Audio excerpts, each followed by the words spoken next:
We are talking about the democratic process in Africa. More countries on the continent are holding periodic elections than ever before. But does that necessarily reflect the will of the African people? And what about those who say democracy is not possible without a system of checks and balances in place? That's coming up next right here on Straight Talk Africa.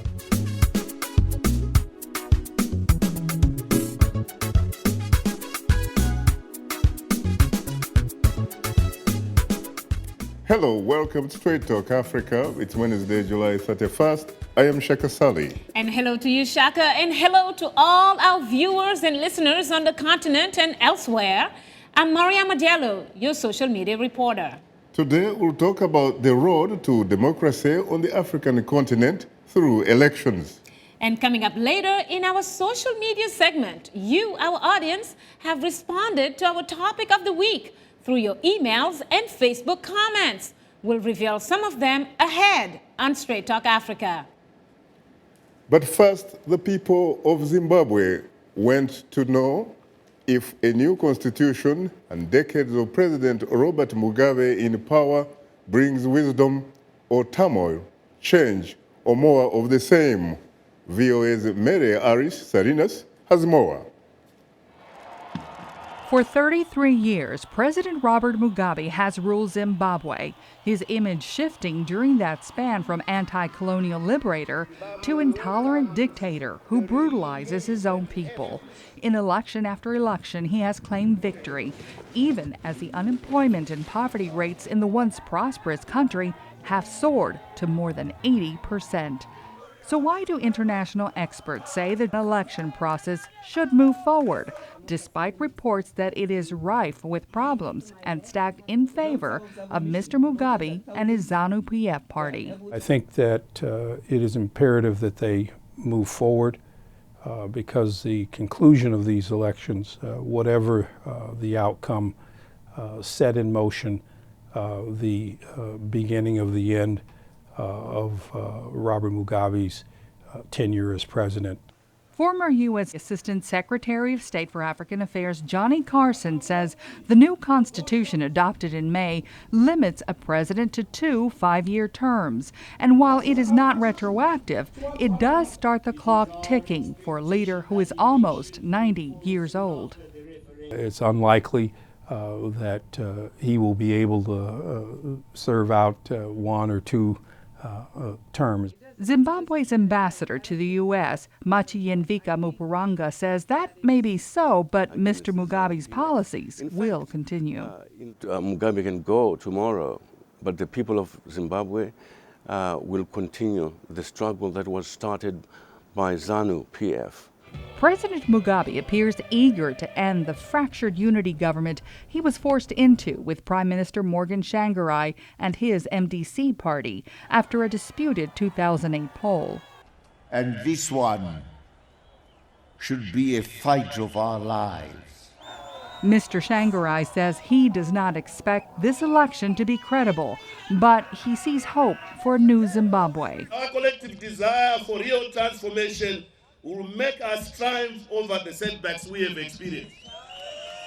Carson says that next to South Africa and Angola, Zimbabwe has the greatest economic potential in southern Africa, and its economy, which was in shambles, has experienced some growth under the unity government. That is one reason why international leaders say they are eager to see the isolated nation rejoin the global community, not only to benefit the continent economically, but to allow the millions of Zimbabweans who have fled their homeland to return. The broadest goal of everyone to see Zimbabwe achieve all of the economic promise that it has, and that the long nightmare of economic suffering and dislocation be brought to an end. The question now is, how much longer will President Mugabe hold on? Mary Alice Salinas, VOA News, Washington. Thanks, Mary, for that report. So people voted today in Zimbabwe and in fact are still voting, while voters votes are being counted in Mali. And in Egypt, is anger in the streets over the toppling of the nation's first democratically elected president? As one might ask, how is democracy faring in Africa? My colleague Paul Cisco has more. We are learning from periodic elections that democracy is not only moving forward across Africa, but that it is much more than a vote. Despite high-profile elections, long-standing leaders in several of Africa's most important states seem destined to leave legacies of corruption and controversy. No one can deny the desire for democracy in Egypt. Approval ratings, whether it goes up or down, that doesn't determine whether you break the ideals and principles of democracy. That's not how democracy works. You don't get to choose when you want to oust the president. You wait until the term is done. Malayans voted on Sunday. They've been challenged by ethnic divisions, poor governance, and the lack of rule of law. Some consequences of their democratic struggle and the results of Sunday's presidential election should be known by the end of the week. Elections are about people and not about territory. Former U.S. Assistant Secretary of State for African Affairs Johnny Carson says Mali needs a strong democratic government. It's important for the reestablishment of government institutions. It's important that there be a government that is able to exercise firm control over the military. It's important that there's a government in Bamako that can effectively serve as a part of the negotiation with the Tuareg and the others over long-standing political and economic and social grievances. Elections do that. Again, these elections will not be perfect. Zimbabweans voted today with a new constitution as a pillar of strength. However, voters are battling politics as usual, and what some observers and the opposition say are corrupted institutions more loyal to leadership than to ideals. It's a new era in a sense under a new constitution, and hopefully greater respect and commitment to a fledgling democratic process. Carson says democracy is always being tested and needs to be.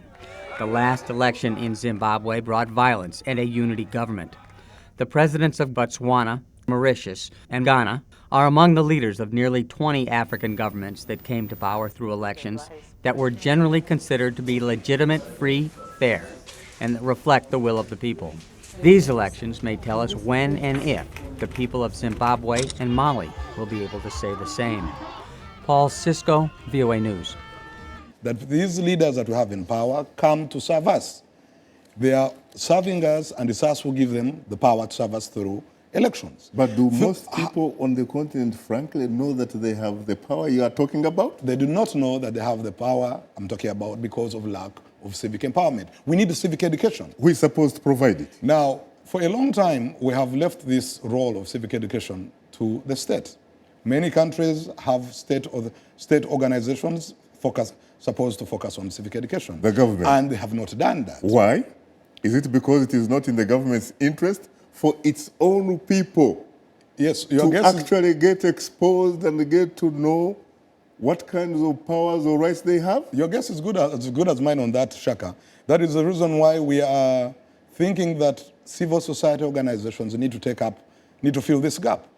If governments are not responding to the call of taking civic education to the people, civil society has risen up to take civic education to the people because it is a necessity.